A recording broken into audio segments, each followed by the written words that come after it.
Nag-vlog ako today kasi off ako. Tapos, ayun. Hindi ko alam pa yung gagawin ko. Gusto ko mag-vlog. So, ang plano ko ay, ano ba? Ito lang sa oras.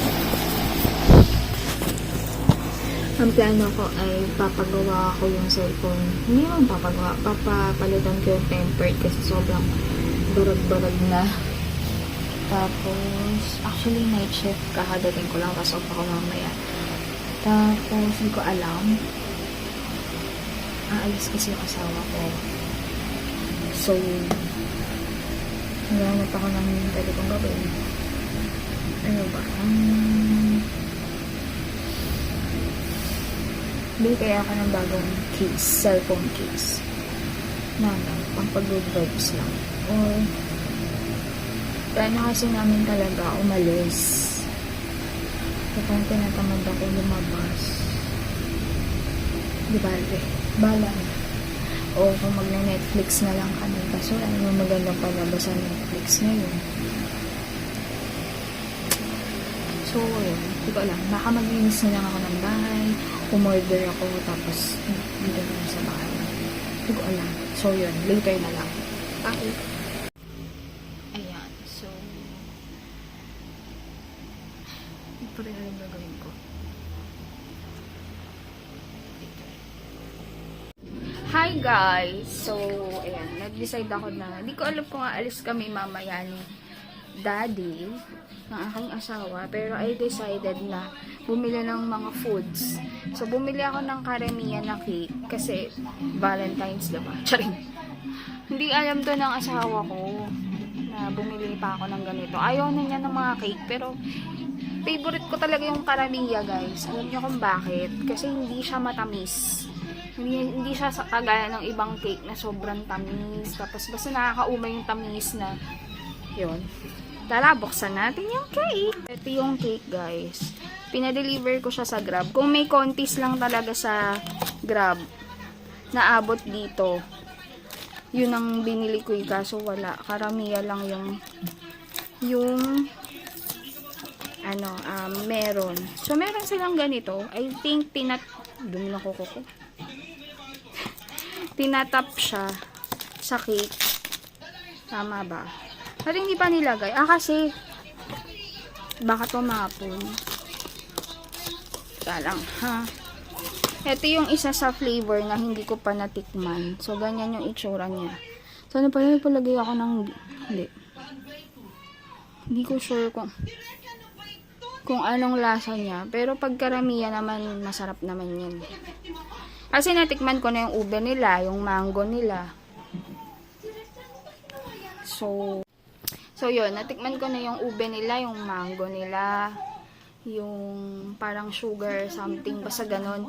Tapos ito yung hindi pa. Ano ba to? Ano ba pangalan ni chocolate? Hindi ko na alam kung anong pangalan. Basta, tapos meron siya nito, itatap mo siya. So, yeah. Habang nanonood tayo ng Tagalog movies.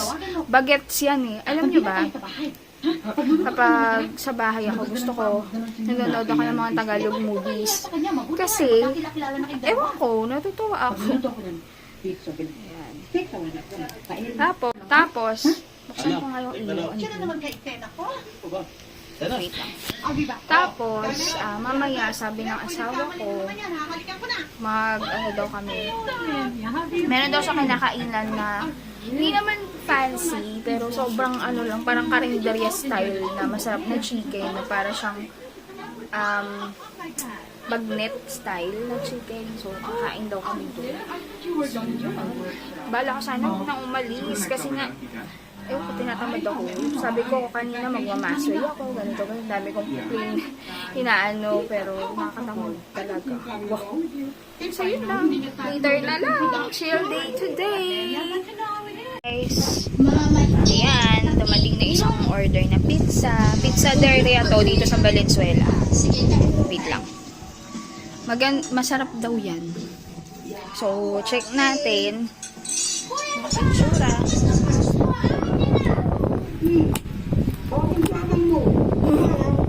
Alright, ay, ang sarap ni. Ito yung veggies, all veggies. Ito naman yung special, Pizzaderia special nila. Super sarap nito. Nakita ko yung itsura niya. Uy! Uy! Ang talap ni. Cha. And, Jimmy. Naalala nyo ba to, Jimmy? So, chill muna tayo with the foods. Ay guys, sorry na nakapag-vlog ka po. Kasi nga, nakatulog na ako. Aga ako nakatulog. Nagising ako 5:30. Magsi-6 na. So, medyo mababa yung tulog natin. So, yun. Ngayon naman, maliligo na ako. Kasi hindi ako naligo kahapon. Hindi ako naligo. Yan. So, yun. Napainit. Nga pala ako kanina. Lumabas ako. Then, bumili ako ng flowers. Kasi Valentine's ngayon. Dalawa. Kasi sa daddy ko tsaka sa mama ko. So, ayan. Yes. Habang buhay ang ating magulang, dapat paramdam natin sa kanila na importante sila. Bawat okasyon, kay Valentine's man yan, Mother's Day, Father's Day, dapat pa-feel natin sa kanila na mahalaga sila. Kaya, yun, hindi ko masyado tong ginagawa before, pero ngayon, kasi nga matatanda na yung magulang ko. Tatay ko 80 na. Nanay ko 60 plus. Hindi sure. Pero yun. So, ayun. Yun lang. Guys, tignan nyo po yung nabili ko sa Lazada na mask. Ang ganda, promise. Ang ganda ng quality niya. Tapos, breathable. Hindi kami mahirapan huminga. Tapos, saktong-sakto siya sa face ko. Tapos, ang aesthetic pa. Promise. Ang ganda nito. 36 pesos lang po siya sa Lazada. Mask Love. Ayan. Japan Mask Love. Sobrang ganda. Ay. Ka na magpaano-ano dyan. Bumili ka na. Diba ayaw mo pa rin maniwala na maganda siya? O sige, itatry natin yung isa para maniwala ka na rin. Diba? Super nice. Tignan mo naman. Aesthetic. Susuot natin. Tak, saktong-sakto siya yung face. Ko lang. Hindi maayos pagkalagay ko. Naman, tapos hindi ka hirap huminga. Tapos ang ganda-ganda pa ng itsura niya, promise, di ba? Sobrang love. 36 pesos lang, Mari. 10 pieces. Samantalang sa palengke, yung mabibili mo na halagang 50 pesos. Tapos, ang nipis-nipis pa, pucho-pucho pa siya. So, di ba? Super nice. Sobrang ganda. Love it. Nakita ko lang to sa FB. So, sabi ko, parang ganda ng kulay. Tapos parang aesthetic. Wow, aesthetic. So, ayun. Kung gusto mo ng magandang klase ng mask, kasi makikita mo naman kung low quality yung mask or hindi. Ayan, sobrang ganda. 36 pesos, guys, for 10 pieces. Sobrang gandang mask, Yan. Actually, meron pang iba na na akong nabili. Pero ito talaga yung pinaka gusto ko. Ito.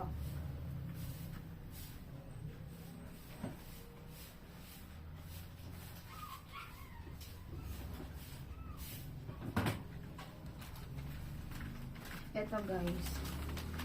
Mas mahal pa nga ito. Pero mas gusto ko talaga yun. Pati packaging. Ayan. 4D to.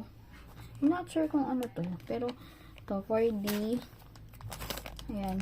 Parang 40 plus pesos. Tapos, merong isang ganito na walang, hindi ko alam. Mask Love din naman.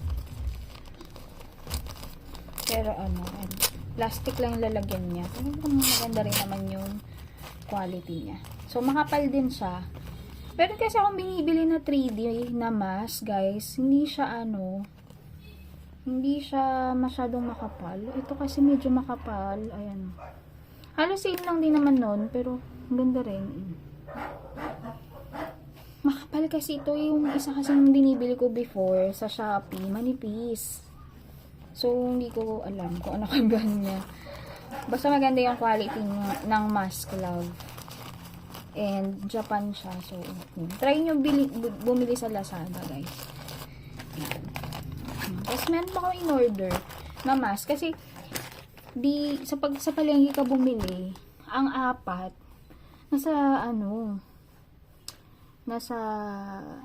200, kasi 50 pesos ang isa. So, mga nasa 200. Pero, maninipis lang yung quality niya. Kapag ka sa Shopee ka bumili kasi, maganda ng quality. Tapos, 30 pesos lang. So, ang lahat ng to guys, ang bili ko, kasama na yung shipping fee doon 210 pesos lang. Itong 5, kasama na shipping. So, kung walang shipping, palagay natin nasa 180 lang to. Or 150 pataas. Diba? Sobrang nakakamura ka na. So, yun. Ito yung papayag ko sa inyo. Bili ko pa rin guys. Ang presyo nito, nasa 30 pesos ata. Tapos, sobra niyang nipis. Hindi ko lang alam 3D din kasi yun pero ito, ang nipis. Tapos, tignan niyo yung kanyang tali. Super nipis. Kaya, pag ginanon mo, maraming beses na natatanggal to. Itong pinaka-handle niya.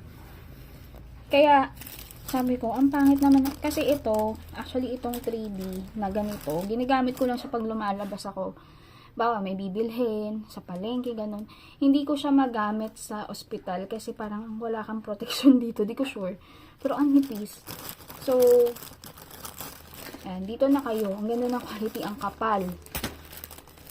So, ayun. I-compare natin. Sige, Mari, kung dito pa rin Kala mo naman affiliate, no? Hindi ako affiliate, pero gusto ko lang ipakita sa inyo yung difference nitong dalawa. Sa ano pa lang sa handle, Tignan mo. Mas makapal to.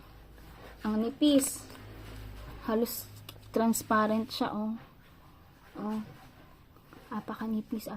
Ayan, nakikita nyo ba? Apakanipis.